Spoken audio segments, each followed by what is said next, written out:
Be'ezrat Hashem, we're back at Midrash David Chai here in the morning on Sunday morning, the 4th of the month of Shvat. As we said, the month of Chazara, the month of Limud Torah. The Torah actually mentions Chazara in the Torah, so maybe it's a hint for us. Everything we learned throughout the whole week, as we know, the Mitzvoth that we learn now on Shabbat, we repeat. My table, we always repeat it. We have a printout, we have it in the email, sending it out to people, and then you repeat the 12 Mitzvoth that we learned. Shabbat is the day of Chazara, but this is the month of Chazara, Shvat. So today is Sunday, the first day of the week of Parashat Shabbat, Beshalach. This is the Parashat that we were sent out already. And the Parashat of obviously the man, and many things happening in this Parashat. As we learn over there, the B'ezrat Hashem. So today we're going to be learning mitzvah number 209, the Isur of marrying a man, being with a man. And mitzvah number 210 is Isur Doraita, prohibition of a man being with an animal. You think it's a joke today in India? The people marrying dogs, marrying goats.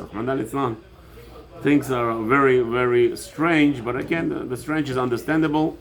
It is only one reason that all the things in the world are going strange, and actually laws are being passed. As we already stated many times, the main Isur today's generation is mislabeling products. Mislabeling products. For instance, right now I am dealing with sourdough. I find out that in America there is no regulation of sourdough. Basically, if you take an item, let's say sourdough, even take a yogurt, which is sour, right? Yogurt, anything that's sour, and you mix it into 1 million pounds of flour, and even though you use the whole thing is with yeast, you took half a teaspoon of sour yogurt, put it into a flour 1 million pounds. אין פה עוד לא? עכשיו יוצאים עוד. חצי שעה. אני לא, שם לא יעשו לי בעיות. אין בעיות.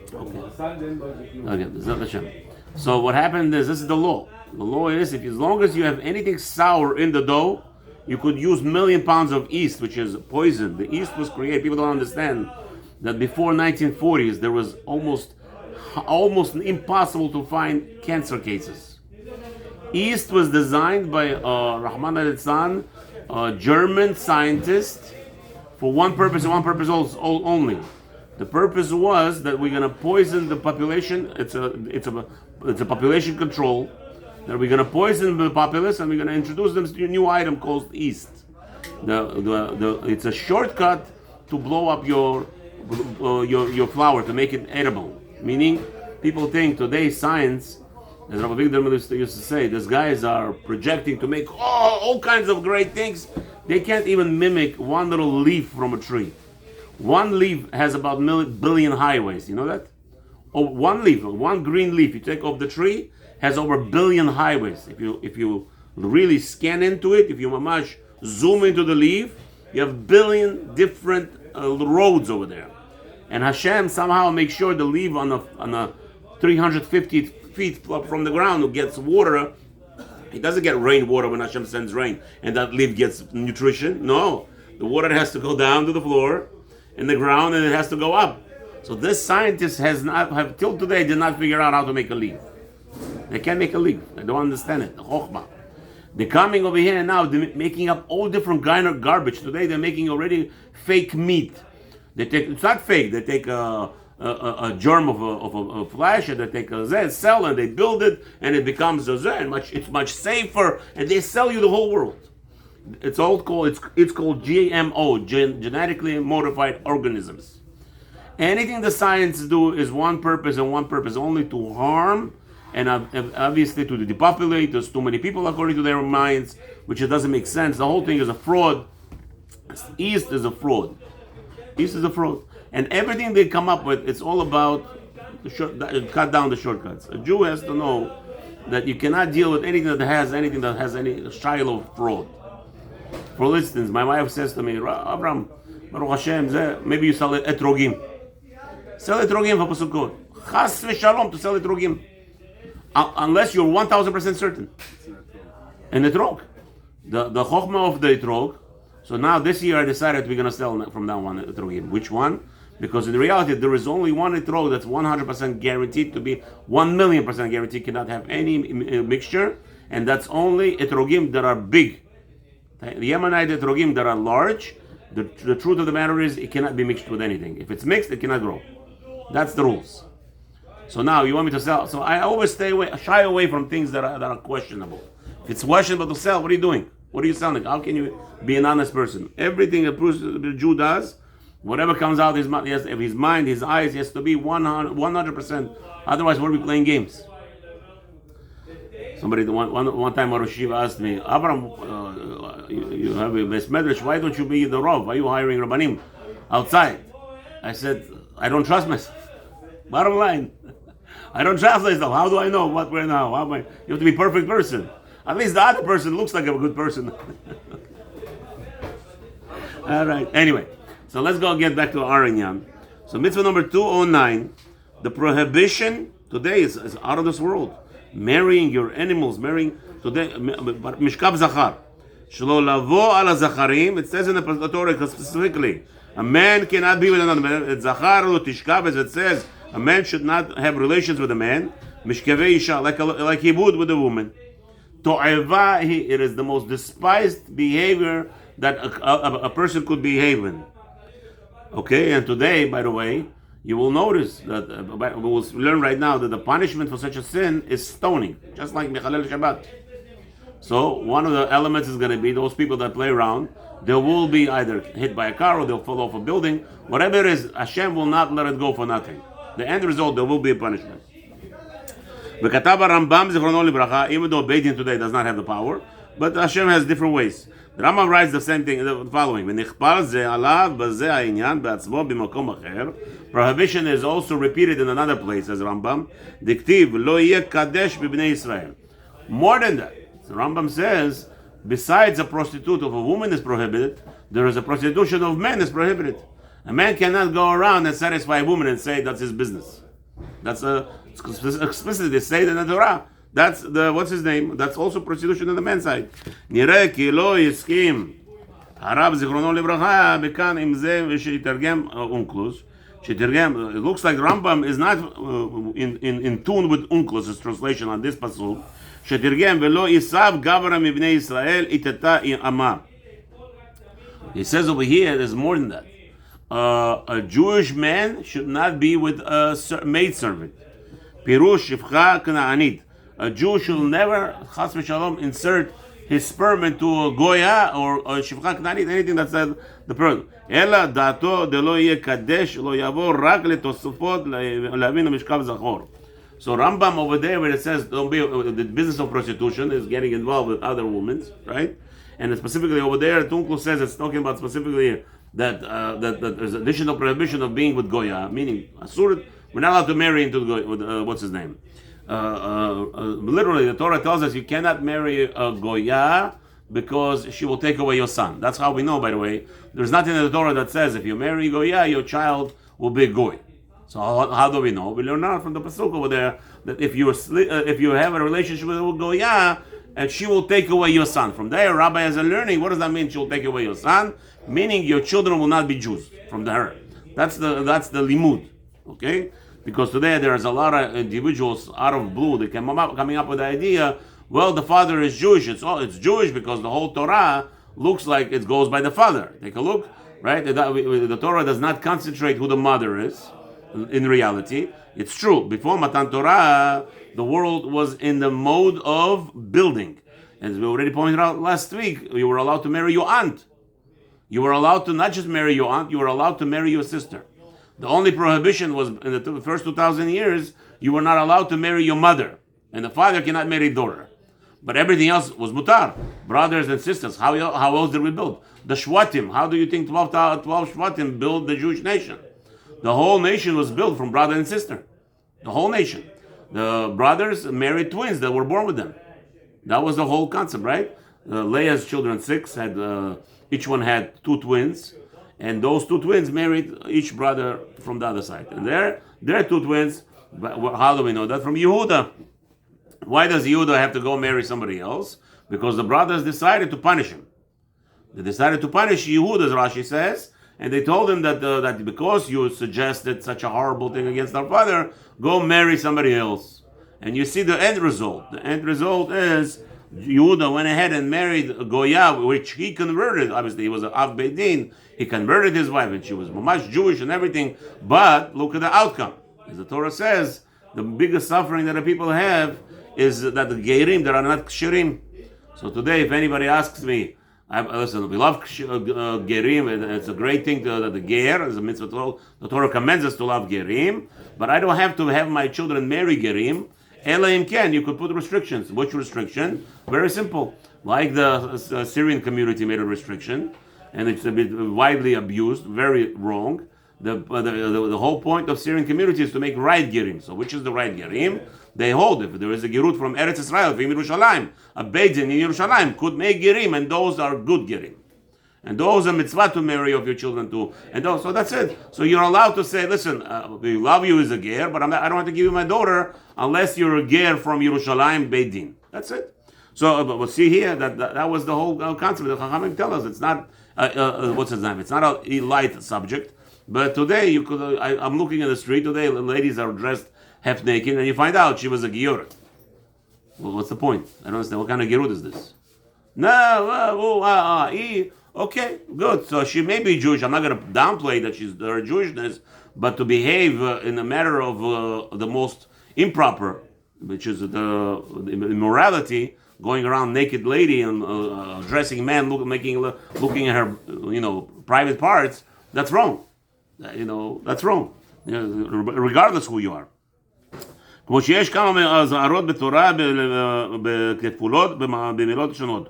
So according to Onkelos, where it says a man cannot be a prostitution, meaning that you cannot marry Goya because of that element. If you marry a Goya, you will have your children led away from the Yiddishkeit. That's one. But Rambam over there says no. It also means a man who is Has Shalom Mishkav Zachar, who is being with another man. He's over two lavim. He's aware two isurim. One isur d'oraita, number 209 today. We're learning a man cannot be with another man, and then there's a prohibition: a man cannot be a prostitute. Meaning, a man that allows another man to climb on him, he's like a prostitute. So now he's over two isur d'oraita. That's according to Rambam. וראיתי לרמב"ן זיכרונו לברכה שלא יסכים גם הוא בלאו הזה עם התרגום.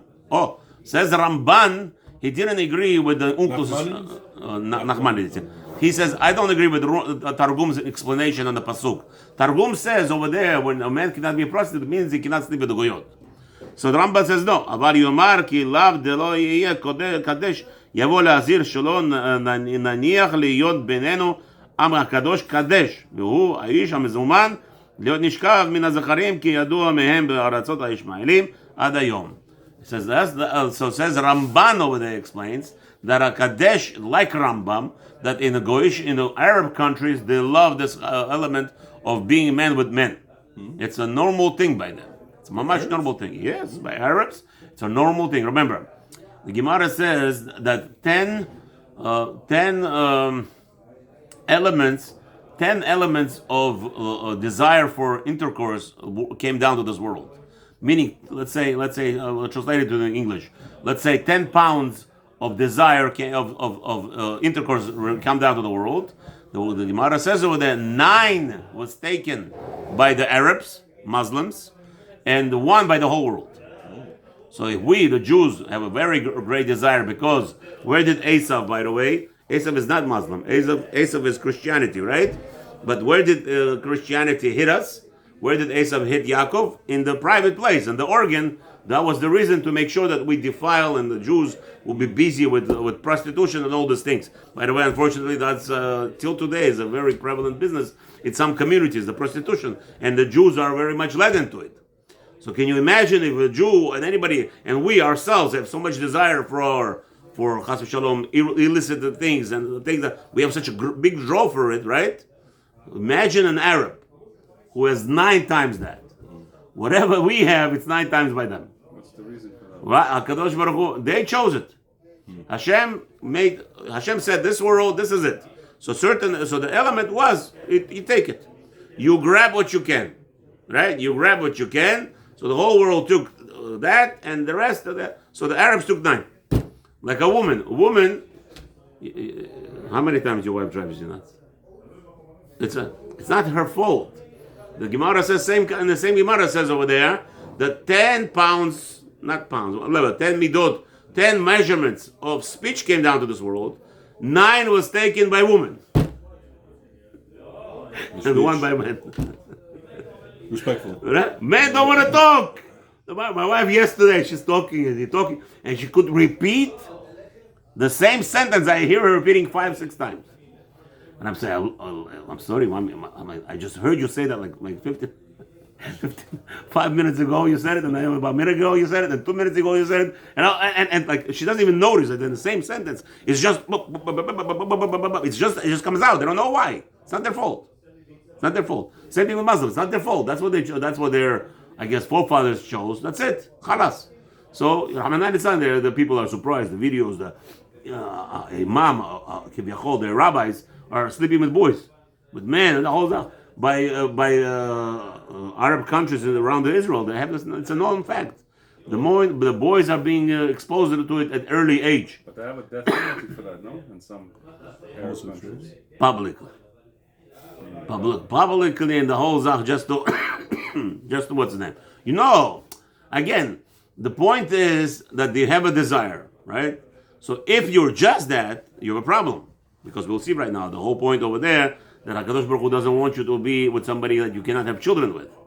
So the Arabs explain that is just to get rid of that desire, but he has children. Look, the guy has 15 children, and he sleeps around with boys, with men. You know what I mean? So that Arabs also have laws of marriage, right? One night stands. You know that? They have marriage like that. It's called one night marriage. Oh. They want to be with a woman. They have a big desire for her. What are you going to do? That's his nature. He needs to be with somebody. So he goes and he marries her for one night. There's a whole concept. Again, by the goy, by the way, it works. By the goy, it works. By a Jew, it doesn't work. By a Jew, he has to be that he marries her and pelegish. That doesn't have to, not even necessarily give her ketubah, but pelegish, meaning he decides she's going to be his pelegish, meaning they live together in one house. Only them. Anytime she wants to leave, she has to move out of the house, and she could go marry somebody, be with somebody else, and live with somebody else. That's according to Torah. Also, there's such a concept. But the Arabs have, by the goyim, by the way, it doesn't work like that. By the goy, what is a wife? A wife, as long as she lives with him. The moment she packed up her suitcase and she moves out of the house, she's no longer his wife, according to halacha. Okay, that's the way the goyim work. The goyish world works. So that's what Arabs do. The Arabs go and he tells the girl, "I want you to be my wife." She says it, she agrees. They give her whatever, they sign a piece of document until for the night. And she lives by him, he lives by her. In the morning, she leaves and he leaves and bye-bye. Everybody's happy. She's no longer his wife. Again, when you can't blame them, they have this crazy desire. The whole element of Torah is to control your desires. That's what Torah is all about. If you don't know how to control desires, that's why we have Bernie Madoff, right? Desire for money, you steal, desire for illicit relationship. You create a playboy, all this crazy stuff, right? Because unfortunately, that's what it is. That's what it is. A person has desires. He doesn't want to control it. The entire element. I know the psychology today tells you go release it, let it happen, and it will be fine. No, the other way around. The Torah is all the way around. The Torah says if you don't release it, if you control it, you'll have less desire. By the goyim, it's totally opposite. It's totally krumkai. They're totally messed up. והוא האיש המזומן, okay, so we said that already. אם היה אחד מן האומות קדש ואפילו בינינו, לא הוזהרנו עליו לפי שלא הוזהרנו מהאחרים בזולתנו, אלא בעניין עבודה זרה בלבד. Oh, so the rabbi says over here, finishes over בשם Ramban, do I have allowance? I'm a Beit Din, let's say. Does our Beit Din can punish a goy for doing any act or any other averot? Let's say there's 7 laws of Noach, right? So he says anything that's related to Avodah Zarah, we are allowed to punish them. Mm-hmm. But here, if a man goes around and he's Kadesh, he's available for other men to abuse him in the bedroom, here the Beit Din cannot get involved. Because in reality, they're not affecting us. As long as they're not promoting godliness, like the idol worship. If they're not, we cannot punish LGBTQ. What? We are not allowed to. Jew, you have to punish. A goy, we cannot punish. That's what he's saying. בעניין העבודה זרה only. And then in Eretz Israel, that's Even in Eretz Israel. If let's say that in Eretz Israel there's a man who's a prostitute and he lives there, a goy, you cannot punish him. You cannot punish him. Whoa. Yeah. והל יקשה עליך, אם כן, מה זה מקרא נלמד לאו לנושא שפחה אם לא נאמר כדברי המתרגם? So you're going to say, wait a minute, so Kadesh, we said what? So why are we arguing Tirgum? The Tirgum says a Jew is not allowed to marry a Knaanit, not allowed to be with a maidservant who's a Goya. ושמא תאמר בדכתיב ולא תתחתן בם. We already have a prohibition of marriage with the Goya, right? So how come the Kadesh is talking about that? Why you want to say that? זה אינו, שהרי מפורש בגמרא דשבעה עממין היא דאיתו עליהם, הוא דכתיב, ודווקא בגירותן, דאילו בגירותן לא שייך והוא לשון היתום. Okay, again, so he says that, I guess, Kadesh, לא תהיה Kadesh, right? And the Torah told us Kadesh. I don't know why we're learning right now about Kadesh. We're learning about Zachar, but he just wants to throw it in, that since the Torah over there says Kadesh, it has nothing to do with marriage, right? Marriage is not Kadesh. So that's why we cannot learn the prohibition over there. Tirgum want to say that this is talking about sleeping with the Goya and maidservant. So maidservant, there is no marriage. There's no consummation of marriage. So if there's no consummation of marriage, so the Rabbi Rambam and Ramban did not learn like Unkos. Okay, so I don't know why he's going that far, but let's see. What's the reason that a man should not marry a man? What are you going to do, Rabbi? You don't understand. I saw somebody sent me a video on YouTube or something. I don't remember where. A Jewish man with a kippah prays every day. And the Rabbanim trying to convince him to marry a woman. He says, I can't. It doesn't make sense. I'm going to touch a woman. He's like, and he's justifying why he's with a man. That's a normal thing to be with a man. It's abnormal. It's to him, it's davar ma'us. It's like you eating, catching a mice and eating it without even cleaning it, taking out the meat, without, take a mice and eating. To him, that's what was being with a woman. You know, they also justify the like what? Melech and Jonathan, like their friendship. Apparently, they do a whole thing saying that they were actually shalom. Again, when you wanna, the Yetzirah is huge on these. No. You never had any abuse as a child, anything? Yeah, probably. What? Probably Had something somewhere. Something happened somewhere. He was abused. No, not necessarily. No. So you weren't here 2 weeks, a week ago when I said to you guys. Every human being is born to do every avera, and he has a desire to do every avera in the Torah. You know that?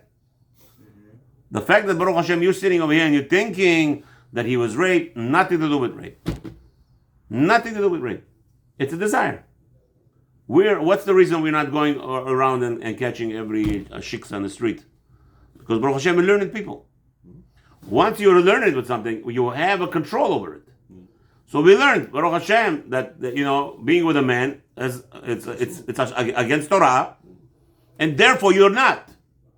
Because you learned, you're controlling your desire. I don't need to justify the man was raped in order to be that person. No, it's not true. Not necessarily. It's a person who does not want to have his control of his desire. It doesn't have to be rape. Number one, there's porn. People. So again, that's called what? That is called what? Hold on. You just said the number one. Let's concentrate. Exposure. Not exposure. Desire. He has arousal of a desire. Like I told you, a man does not want to sleep with a woman ever if he never saw her.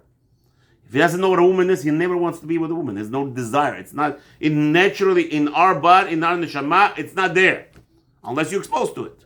You see a beautiful woman. Wow! You start your hormones start.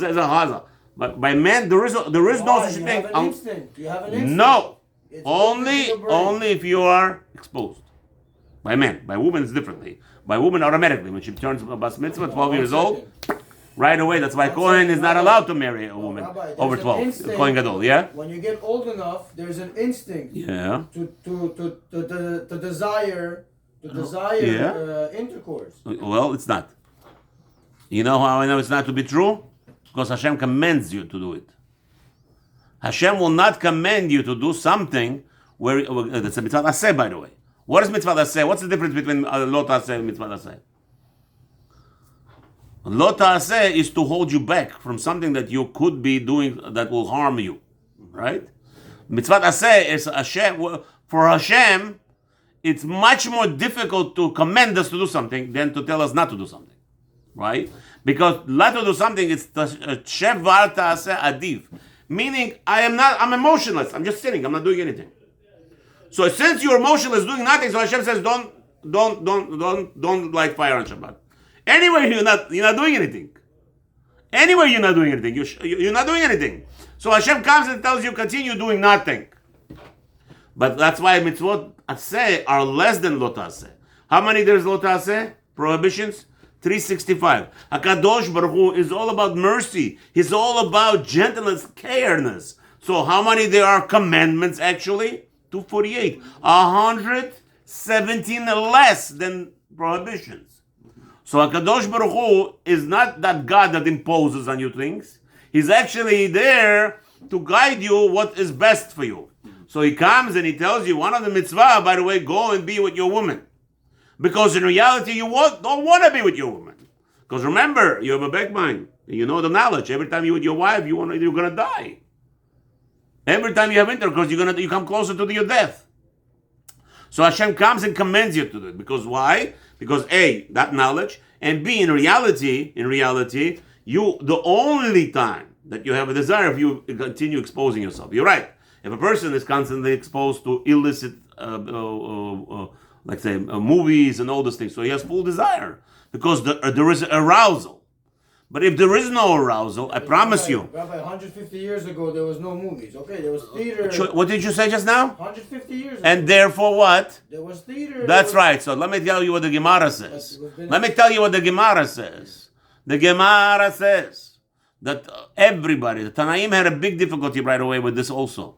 The Gemara says one woman, all of a sudden sitting at home, and her husband running to have intercourse with her. So she started to investigate. My husband in the middle of Tanai is learning Gemara the whole day. He's learning Torah. What is he doing all the day coming intercourse? It happened to be that a woman who came to prepare lunch in the yeshiva, by mistake, it says over there, opened her arm this much, like a tefach. Her arm opened up a tefach. And he saw it when she was serving them lunch. And he had a crazy Yetzer Hara. So in order to kill his Yetzer Hara, he went to his wife. But again, not exposed to it at all. Good. So once you're exposed to something, that's the secret. You could take me on a test, and let's do a test. Take a child, let's have a baby, and put him on the island. Let's see. He will not be exposed to nothing. He will not have Yetzer Hara for that. Because naturally it's not there. And then you get exposed. So all this gayness over here, all this behavior, it's all about allowing your emotions and your feelings out, which, by the way, that's what the Goyish world is teaching about. That's why they're all promoting all these things. Because they know the element in it's embedded in us. I'm embedded to be gay. You're embedded to be gay. Each one of us is like that. And each one, otherwise you won't get a reward for it. Because Hashem is telling you, don't be 209, don't get married to a man. Why? Why Hashem to tell me? I don't have a desire for it. That's not true. You have. Baruch Hashem, you're pushing it off. You're not allowing it to control you. Same way you're not allowing you to control you to touch your secretary or somebody else's secretary or somebody go on the street. As long as you're allowing your emotions to control yourself, you're fine. But we're not here. Because this happened. That's now the main reason for all of it is because we have the desire, allowing our desire to cook up and come out and is there. But let's say the reason why Hashem doesn't want you to be with the man. Why?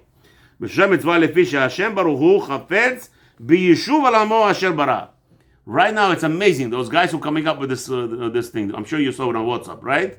Let's take 100 men and 100 trans girls. Let's put them on an island and come back in 100 years. Let's see what happens. All right? You will have how many graves? 199 graves. Literally. The last guy who's going to die is not going to have a grave unless he's going to put himself in a hole. But 199 graves you'll have for sure. The guy, the poster says, let's put 100 men and 100 women in a different island. What you're going to have after 100 years? A population of 2 million people. At least. See the difference?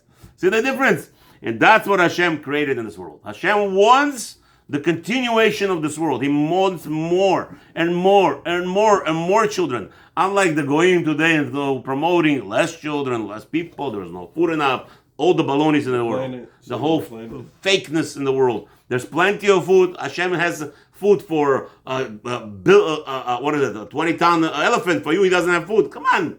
Does it make sense to you? It doesn't even make sense what they're saying.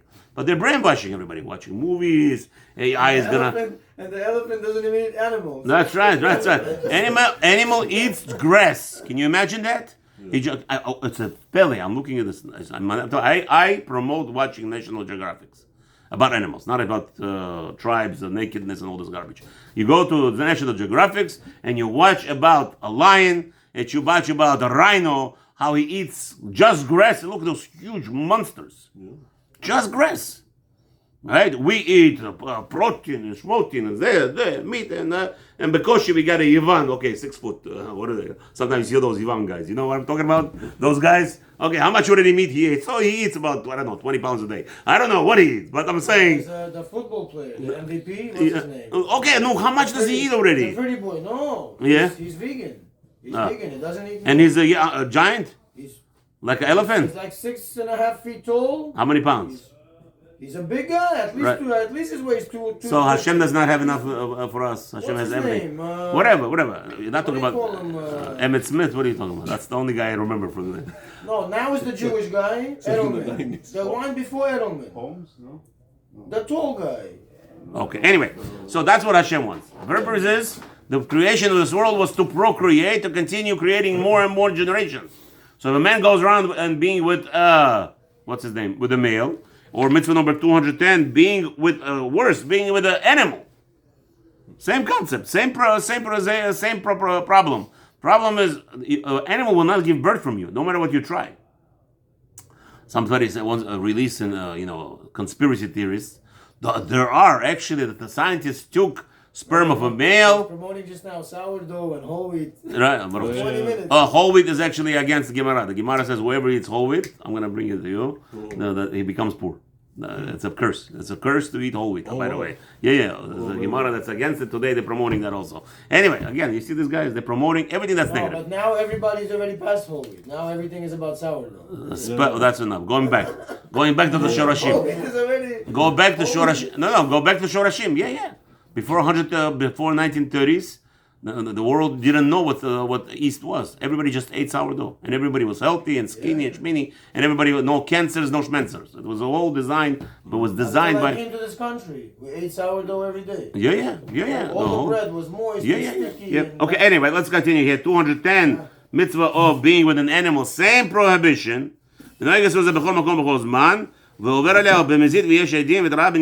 Oh. Same punishment, Rabbi Elior. If you're going to ask me what's the punishment, a man with a man or the man with an animal, same punishment. Gets stoning if there was witnesses and warning. Who gets stoned? Both. The animal and Chas v'Shalom man who allows himself to be climbed on, or he climbs on another man, they both get stoning. Same thing, an animal. Why do we kill an animal? What's the animal's fault? Yeah. He took a goat and he smoothed it, or goat, or even a cow, and he made them happy. And they were, a woman allows an animal to climb on her. What's the animal's fault? You're right. Animal it's not fault. Huh? No. Yeah. Okay. Close. The animal is not at fault, but the Torah does not allow an animal to stay alive, and people will say, you know why that lady got killed or that man got killed? Because of this animal. And Hashem wants to prevent. And again, the whole element is, as I say constantly, the whole purpose of learning Limud Torah is to come out of it with ve'ahavta l'reacha kamocha. So Hashem says, let's kill the animal so that the people will not say, what kind of love is this? How are we going to respect people? Respect of people is that we kill the animal. Why? Because ve'ahavta l'reacha kamocha. Those that need to make parnasah, לכו תתפרנסו בנחת בשם ובשמחה. Bezrat Hashem, tomorrow we'll continue to mitzvot right at the same time.